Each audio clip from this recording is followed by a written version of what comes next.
ఆంధ్రప్రదేశ్ ప్రభుత్వం నిరుద్యోగ యువతీ యువకుల కోసం వర్క్ ఫ్రమ్ హోమ్ ప్రోగ్రామ్ని డిజైన్ చేయడం జరిగింది. ఈ వర్క్ ఫ్రమ్ హోమ్ ప్రోగ్రాంలో చదువుకొని నిరుద్యోగులుగా ఉంటున్నటువంటి యువతీ యువకులతో పాటు మీ యొక్క క్వాలిఫికేషన్ మరియు ఎక్స్పీరియన్స్ని బట్టి మీకు ఉపాధి అవకాశాలు కల్పించడం కోసం గ్రామ వార్డు సచివాలయం శాఖ ద్వారా ఈ ప్రోగ్రామ్ని కండక్ట్ చేయడం జరిగింది. ఈ ప్రోగ్రాం లేదా ఈ సర్వేలో మీ యొక్క డీటెయిల్స్ని గ్రామ వార్డు సచివాలయ సిబ్బంది మీ ఇంటి దగ్గరికి వచ్చి మీరు దీనికి సంబంధించినటువంటి మీ అర్హతలను వాళ్ళకి తెలియజేసినట్లయితే మీకు వర్క్ ఫ్రమ్ హోమ్ ప్రోగ్రాం ద్వారా మీకు ఉపాధి అవకాశాలు కల్పించబడతాయని గవర్నమెంట్ నిర్దేశించింది. ఈ సర్వేలో మీకు సంబంధించినటువంటి డేటానైతేనేమి మీకు సంబంధించేటటువంటి అర్హతలను వాళ్ళకి తెలియజేయవలసి ఉంటుంది. ఈ వర్క్ ఫ్రమ్ హోమ్ సర్వేలో మిమ్మల్ని ఎలాంటి క్వశ్చన్లు అడుగుతారో దానికి సంబంధించినటువంటి మీ అర్హతలు ఏంటియో మనం ఒకసారి చూద్దాం. వర్క్ ఫ్రమ్ హోమ్ ప్రోగ్రాంలో మీకు సంబంధించినటువంటి డేటాని ముందుగా మీరు గ్రామ వార్డు సచివాలయం శాఖలో ఉండేటటువంటి హౌస్ హోల్డ్ మ్యాపింగ్లో ఉన్నట్లయితేనే మాత్రమే మీ యొక్క డేటా అనేటటువంటిది ఆ గ్రామ వార్డు సచివాలయం వాళ్ళకి ఇచ్చినటువంటి ఎంప్లాయీస్ మొబైల్ అప్లికేషన్ యాప్లో డిస్ప్లే అవ్వడం జరుగుతుంది. ఈ సర్వేలో మీకు సంబంధించే కొన్ని క్వశ్చన్లు మనం చూసినట్లయితే ఈ హౌస్ హోల్డ్ డేటా ప్రకారం మీ ఇంట్లో ఎవరైతే 18 నుంచి 50 సంవత్సరాల లోపు ఉన్న వాళ్ళ యువతీ యువకుల అదే మేల్ అండ్ ఫిమేల్స్ వాళ్ళ యొక్క డేటాని ఆటోమేటిక్గా జనరేట్ చేయడం జరుగుతుంది. ఇక్కడ అడిగేటటువంటి క్వశ్చన్స్కి మీరు ఆన్సర్లు ఇచ్చినట్లయితే మీ అర్హతను బట్టి గవర్నమెంట్ మీకు ఉపాధి అవకాశాలు కల్పించబడుతుంది. మనం ఒకటి చూసినట్లయితే చూద్దాం. మీరు గ్రామ వార్డు సచివాలయంలో మీ డేటా ఉన్నట్లయితే మీ డిస్ప్లే ఈ విధంగా అవుతుంది. మొదటిసారిగా మీ యొక్క క్వాలిఫికేషన్ ఏంటి, మీరు ఎంతవరకు చదువుకున్నారు, అక్కడ మీ యొక్క క్వాలిఫికేషన్ ఇవ్వవలసి ఉంటుంది. ఇచ్చిన తర్వాత మీరు ప్రజెంట్ వర్క్ ఫ్రమ్ హోమ్ చేస్తున్నారా, చేస్తున్నట్లయితే ఎస్ కొడతారు, ఎస్ని టిక్ చేయవలసి ఉంటుంది. ఒకవేళ చేయలేదంటే నో. చేసిన తర్వాత మీరు ఎటువంటి వాటిలో వర్క్ చేస్తున్నారు, ఐటీ రంగంలో వర్క్ చేస్తున్నారా లేదా అదర్ ఫీల్డ్లో మీరు వర్క్ ఫ్రమ్ హోమ్ చేయడానికి పాసిబుల్ ఉందా అనేటటువంటి క్వశ్చన్ అడుగుతుంది. తర్వాత మీరు వర్క్ ఫ్రమ్ హోమ్ చేసేటప్పుడు మీ ప్రొఫైల్ ఎలాగ ఉంది అంటే మీరు హైబ్రిడ్ మోడ్లో పనిచేస్తున్నారా. దాని మీనింగ్ ఏంటంటే మీరు 3 రోజులు ఆఫీస్ లేదా 3 రోజులు ఇంట్లో ఉంది అంటే ఇల్లు ఆఫీసు రెండిట్లో వర్క్ చేస్తే దాన్ని హైబ్రిడ్ మోడ్లో మనం చెప్తాం.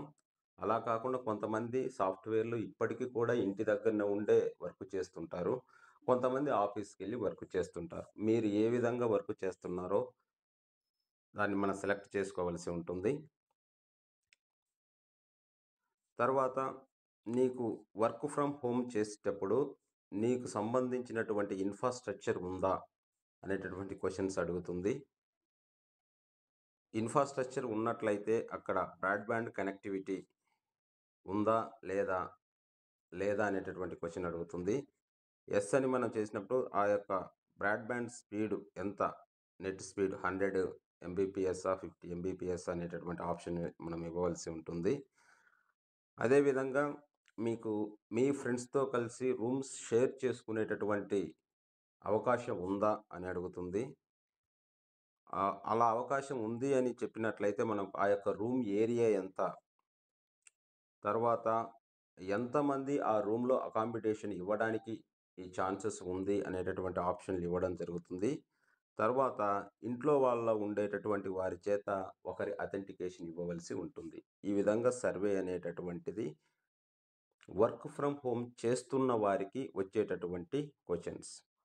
మనం ఇప్పుడు వర్క్ ఫ్రమ్ హోమ్ చేయటం లేదు, ఎవరైతే వర్క్ ఫ్రమ్ హోమ్ చేయటం లేదో ఫ్యూచర్లో నాకు ఇంట్రెస్ట్ ఉంది అనేటటువంటి వాళ్ళ కోసం నెక్స్ట్ వర్క్ ఫ్రమ్ హోమ్ నాకు పాజిబుల్‌గా లేదు, నాకు ఇంట్రెస్ట్ ఉంది అనేటటువంటి వాళ్ళ కోసం వర్క్ ఫ్రమ్ హోమ్ చేయడానికి ఇంట్రెస్ట్ ఉంది. ప్రెజెంట్ అయితే వర్క్ ఫ్రమ్ హోమ్ చేయట్లేదు. కానీ వర్క్ ఫ్రమ్ హోమ్ చేయడానికి ఇంట్రెస్ట్ ఉంది. యెస్ అని ఇస్తాం. Interested to training.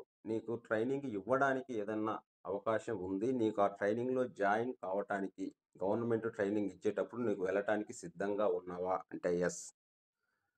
నీకు ఇన్‌ఫ్రాస్ట్రక్చర్ ఇంట్లో ఉందా? లేదు. నీకు రూమ్ స్పేర్ చేసుకోవడానికి మీ ఫ్రెండ్స్‌తో కలిసి ఉండటానికి నీకు రూమ్ ఏమన్నా అవైలబిలిటీ ఉందా? లేదు. అంటే వర్క్ ఫ్రమ్ హోమ్ ఇప్పుడు ప్రెజెంట్ అయితే చెయ్యట్లేదు. కానీ గవర్నమెంట్ ఇస్తే నేను చేస్తాననేటువంటి ఉద్దేశ్యం వాళ్ళకి ఈ విధంగా మనం వాళ్ళకి వర్క్ ఫ్రమ్ హోమ్‌లో మనం వాళ్ళ డేటాననేటటువంటిది ఎంట్రీ చేయాలి. లేదా ఎవరైతే చేయించుకుంటున్న వాళ్ళలో మీ యొక్క అర్హతల్ని, మీ యొక్క ఇంట్రెస్ట్‌ని బట్టి గ్రామ వార్డు సచివాలయ సిబ్బందికి చెప్పినట్లయితే వాళ్ళు ఎంట్రీ చేస్తారు. ఇంకా అసలు మాకు ఇంట్రెస్టే లేదు, మాకు వర్క్ ఫ్రమ్ హోమ్ అనేటటువంటిదే మాకు అసలు మేము ఏం చదువుకోలేదనే వాళ్ళకి కూడా నాట్ ఎడ్యుకేటెడ్ అని పెడతాం. వాళ్ళకి నాట్ ఇంట్రెస్ట్, వాళ్ళకు ఎటువంటి ట్రైనింగ్ అవసరం లేదు అంటే నో అనేటటువంటి 2 ఆప్షన్లు తీసుకొని, ఫ్యామిలీలో ఉండేటటువంటి ఒక మెంబర్ చేత మనం అథెంటికేషన్ చేసినట్లయితే, ఈ అథెంటికేషన్ కూడా మనకి 3 మనకి 4 అంటే బయోమెట్రిక్ ద్వారా అయినా గానీ, ఐరిష్ ద్వారా అయినని, ఫేషియల్ ద్వారా అయినా గానీ, లేదా ఓటీపీ ద్వారా. ఈ 4 ఇచ్చేటటువంటి ఈ 4 ఏదో ఒకదాన్ని ఎంచుకొని వాళ్ళ యొక్క అథెంటికేషన్ చేస్తే అప్పటికి వాళ్ళకి వర్క్ ఫ్రమ్ హోమ్ సర్వే అనేటువంటిది పూర్తవుతుంది. ఈ వర్క్ ఫ్రమ్ హోమ్ సర్వే పూర్తి అయిన తర్వాత గవర్నమెంట్ వీళ్ళ డేటా మొత్తాన్ని తీసుకొని వీళ్ళ అర్హతలను బట్టి వీళ్ళకి ట్రైనింగ్ అవసరమా? ట్రైనింగ్ ఇస్తే వర్క్ చేసేవాళ్ళు ఎంతమంది ఉన్నారు? ట్రైనింగ్ ఇవ్వకుండాటువంటి వర్క్ చేసేవాళ్ళు ఎంతమంది ఉన్నారు? అనే డేటా మొత్తాన్ని తీసుకొని వివిధ రంగాల్లో అంటే అది పారిశ్రామిక రంగం అంటే ఇండస్ట్రియల్ ఏరియా కావచ్చు, లేదా ఇప్పుడు ఉండేటటువంటి ప్రతి ఎలక్ట్రీషియన్ కావచ్చు, లేదా మెకానిక్, డోర్ డెలివరీ బాయ్స్, పెద్ద పెద్ద సంస్థలతో వీళ్ళు టై అప్ అయి ఈ గవర్నమెంటు చదువుకొని నిరుద్యోగంగా ఉండేటటువంటి వాళ్ళ కోసం ఉపాధి కల్పించడం కోసమే ఈ వర్క్ ఫ్రమ్ హోమ్ సర్వే అనేటటువంటిది చేయడం జరుగుతుంది. కాబట్టి ఏపీలో ఉండేటటువంటి యువతీ యువకులు, నిరుద్యోగులు అందరూ కూడా ఈ వర్క్ ఫ్రమ్ హోమ్ సర్వేను ఉపయోగించుకొని మీ యొక్క ఉపాధి అవకాశాలు పెంచుకోవాలని గవర్నమెంటు నిర్దేశించింది.